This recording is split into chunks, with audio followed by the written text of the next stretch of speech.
আনআমতা আলাইহিম গায়রিল মাগদুবি আলাইহিম ওয়ালাদ-দাল্লিন আমিন। আমরা রমজানের মাস পর্যায়ে শেষ পর্যায়ে আছি আমরা, অর্থাৎ আজকে 20 রোজা, সেকেন্ড পর্যায়ের যে 10 দিন সেই 10 দিনে আছি। আপনারা জানেন যে প্রথম 10 দিন রহমতের, মাঝখানে 10 দিন মাগফিরাতের, শেষ 10 দিন হচ্ছে দুজোর আগুন থেকে রক্ষা পাওয়া। তো মাঝখানের 10 দিনের শেষ দিন আজকে 20th of রমাদান। তো আমরা যদি সূরা আসরের দিকে একটু তাকাই, সূরা আসরে আল্লাহ বলেছেন বিসমিল্লাহির রহমানির রহিম ওয়া আসরি ইন্নাল ইনসানা লাফি খুসর ইল্লাল্লাযিনা আমানু ওয়া আমিলুস সালিহাত ওয়া তাওয়াসাউ বিল হাক্কি ওয়া তাওয়াসাউ বিস সাবর। এখানে আল্লাহ বলছেন যে প্রত্যেকটা মানুষই ক্ষতিগ্রস্ত। সারা পৃথিবীতে আজকে যে অবস্থা, প্রত্যেকটা মানুষই ক্ষতিগ্রস্ত। এভরি ইনসান বলছে যে প্রত্যেকটা মানুষই সাফারা, লুজার, ক্ষতিগ্রস্ত। ইল্লাল্লাযিনা, তারা ছাড়া, 4 ধরনের লোকের কথা বলছে, এরা ছাড়া বাকি সবাই ক্ষতিগ্রস্ত। কে কে? ইল্লাল্লাযিনা আমানু, যাদের ঈমান আছে। আমরা সবাই এখানে যারা আছি আমাদের সবার ঈমান আছে, সবাই বলি আলহামদুলিল্লাহ। সবাই ঈমান আছে না? আমরা এখানে আমরা আল্লাহকে স্বীকার করি, রাসূলকে স্বীকার করি, আমরা মুসলমান। আমরা যদি বিশ্বাস করি, আমরা একত্রে বিশ্বাস বিশ্বাস করি, তাহলে একটা পয়েন্ট আমাদের চলে গেল। সেকেন্ড হলো ইল্লাল্লাযিনা আমানু ওয়া আমিলুস সালিহাত। আপনি যদি ওয়া আমিলুস সালিহাত বলেন, অর্থাৎ ভালো কাজ। এখন ভালো কাজ বলতে কি বোঝায়? ভালো কাজের একটা বিরাট ওয়াইড ডেফিনিশন। যেরকম আপনি যদি কাউকে, অনেকে মনে করে যে আমি তাকে একটা ভালো হেল্প করলাম, সেটা একটা ভালো কাজ, সবাই জানে এটা। কিন্তু আপনি যদি কোনো রোগী দেখতে যান, এটা ভালো কাজ। আপনি যদি একটা গাছ লাগান, এটা ভালো কাজ। আপনি একটা লোককে হেল্প করতেছেন গ্রামে, এখন বহু লোক নির্যাতিত, আপনি 10টা টাকা সেখানে পাঠালেন, এটা ভালো কাজ। অর্থাৎ ভালো কাজ বলতে আপনারা সবাই বোঝেন, এখানে ম্যাচিউর সবাই এবং শিক্ষিত। আমার মনে হয় যে ভালো কাজ নিজেকে বুঝতে হবে যে কোনটা ভালো কোনটা খারাপ। কোনো পিএইচডি দরকার নেই, কিছু দরকার নেই, লেখাপড়ার দরকার নেই। আমার বিবেক বলে দিবে এটা ভালো, এটা খারাপ। যেটা ভালো আপনি সেটা করেন, এটাকে বলা হচ্ছে আমিলুস সালিহাত। তারপর বলা হচ্ছে কি ওয়াতাওয়াসাউ হাক্কি, অর্থাৎ আপনি ন্যায় বিচার প্রতিষ্ঠা করেন। ন্যায় বিচার বলতে শুধু যে যিনি বিচার করতে তিনি ন্যায় বিচার করবেন তা না। আমি আমার কমন সেন্স দিয়ে বলবো যে আমি কি আসলে অন্যায় করতেছি? আমরা যারা আছি, আমরা প্রত্যেক লোকই বিচার, আমরা সবাই বিচার। আমি আমার ফ্যামিলিতে হেড, একজনের রাষ্ট্রের হেড বা যে হোক, সে ইনজাস্টিস করতেছি না। আল্লাহ বলছে যদি সে ন্যায় বিচার করে, হক কাজ করে, তাহলে ওই ক্ষতিগ্রস্ত ভিতরে সে করবে। আগে বলছে যে 4টা লোক বলে দিত, তো এটা হলো 3টা। তারপর বললো ওয়াতাওয়াসাউ বিস সাবর, অর্থাৎ আপনার যদি ধৈর্য। আপনি যদি পুরো কোরআন শরীফ 30 পারা আপনি যদি দেখেন, যে আপনি যদি অর্থ বুঝে পড়েন, আমি সবাইকে অনুরোধ করবো যে কত খতম দিয়েছেন রমজানে, এটা ইম্পর্টেন্ট না, কোয়ান্টিটি ইম্পর্টেন্ট, আপনার কোয়ালিটি ইম্পর্টেন্ট।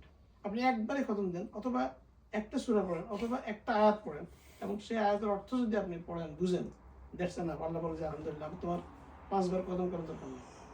এখন অথবা সবিস সবর, এতবার ধৈর্যের কথা বলা আছে। দেখেন এখানে কিন্তু কোথাও বলা নাই যে আপনি নামাজ পড়েন, রোজা রাখেন, হজ করেন, একবারও বলেন। 4টা পয়েন্টের ভিতরে একবারও নামাজ, রোজা, হজের কথা নাই। আছে কোনটা? ভালো কাজ, ঈমান, নেক আমল, যে বিচার প্রতিষ্ঠা করা এবং সবর। তাহলে আমরা এই 4টা পয়েন্টের দিকে যদি তাকাই, আমরা সবাই আশা করবো এই রমজানে আমাদের এটা খেয়াল করা উচিত যে আল্লাহ বলছে এই 4টার কথা, এই 4টা আমাদের ভিতরে আছে কিনা। পারবে না, সবাই আমরা হিউম্যান বিইং, আমরা তো আল্লাহ আমাদেরকে খুব একদম ইজি করে পাঠাইছে, আমাদেরকে খুব ভঙ্গুর করে পাঠাইছে আল্লাহ।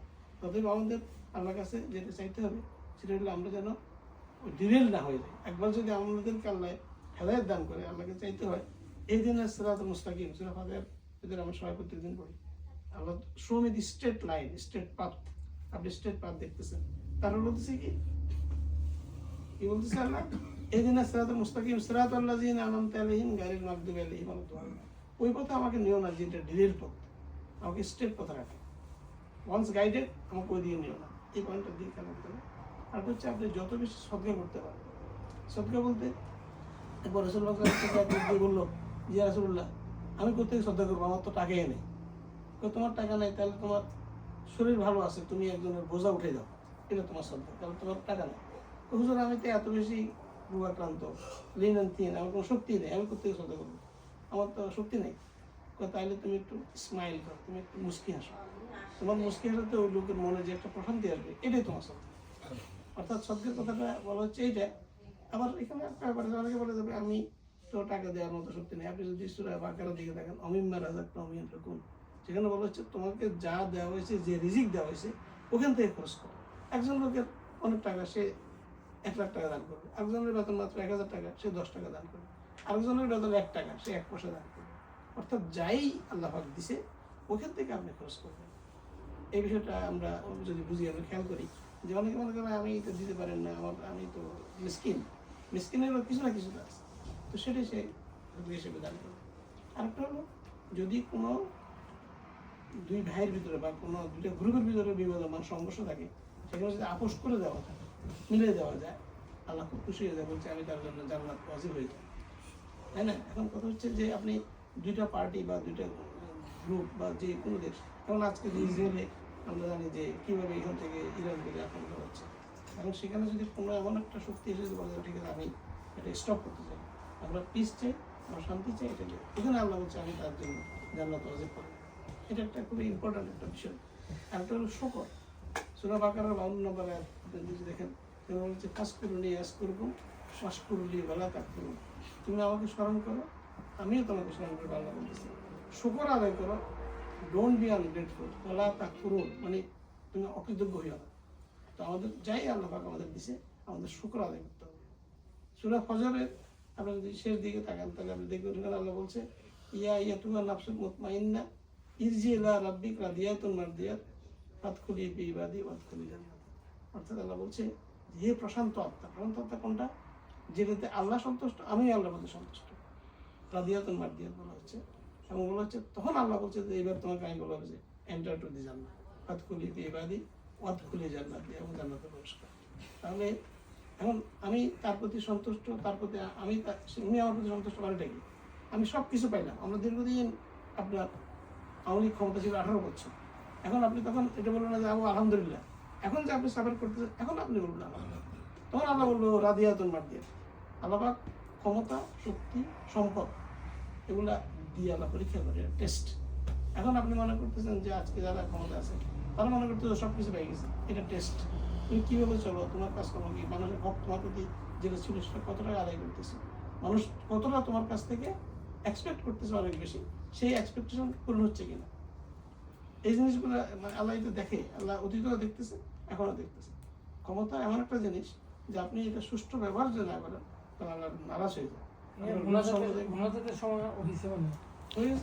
না 3 বাজে 8টা বাজে 8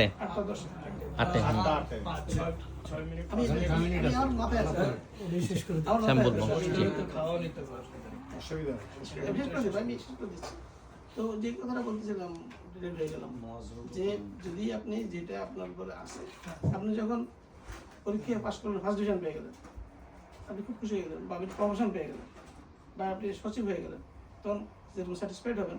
যখন আপনি প্রমোশন পেলেন না, কিছু পেলেন না, ফ্রাস্ট্রেট হয়ে গেলেন, তখন আপনি যদি শুকর করেন, সেটাকে আল্লাহ অবশ্যই রাদিয়াতুন মারদিয়াত। তো আমরা সবাই আল্লাহর কাছে এটা চাই যে আমাদের আল্লাহ তৌফিক দান করুক, এবং আমরা পরবর্তী সময়ে এই বিষয়গুলো মাথায় রাখি। আমরা আলহামদুলিল্লাহ, আল্লাহ আমিন।